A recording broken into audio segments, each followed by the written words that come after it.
Foreign ministers from a Southeast Asian bloc have held an emergency meeting to discuss the crisis in Myanmar. Discussions centred around developing a new strategy in dealing with Myanmar's military.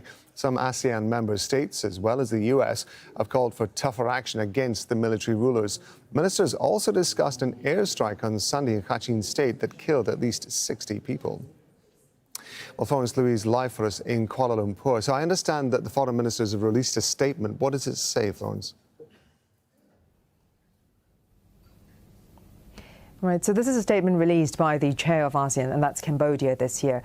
Now, the upshot of this is we still do not know if ASEAN has a concrete plan to push forward the peace process in Myanmar, or if there wasn't much that was revealed in that statement.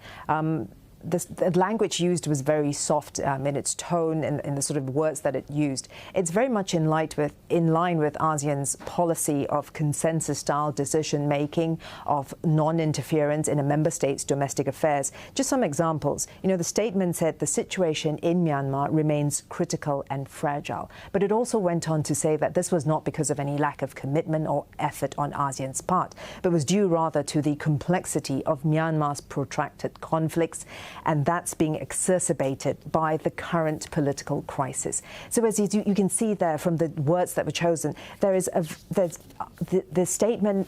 They're being very careful not to call out the junta and its use of disproportionate force, its brutality against anti-coup opponents.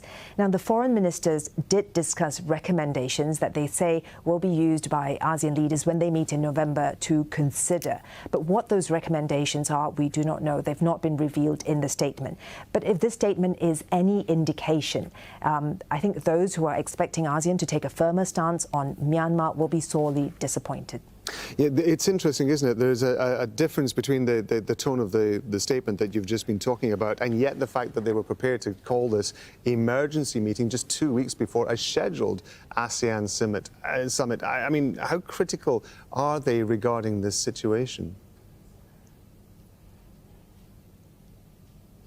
Well, the situation in Myanmar, I think that there's a general consensus amongst many people in the international community that the situation in Myanmar has deteriorated. In fact, the chair of ASEAN, Cambodia, just 2 days before this meeting, issued a statement saying the group, i.e. ASEAN, is gravely concerned about the escalation of violence in Myanmar. And of course, this meeting is taking place just days after there was an airstrike in Kachin State where dozens of people were killed.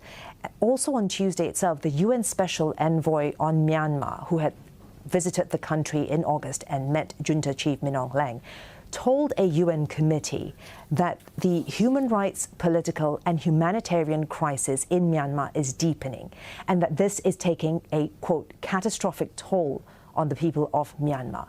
She said more than 13 million people do not have enough to eat. More than 1 million people have already been displaced.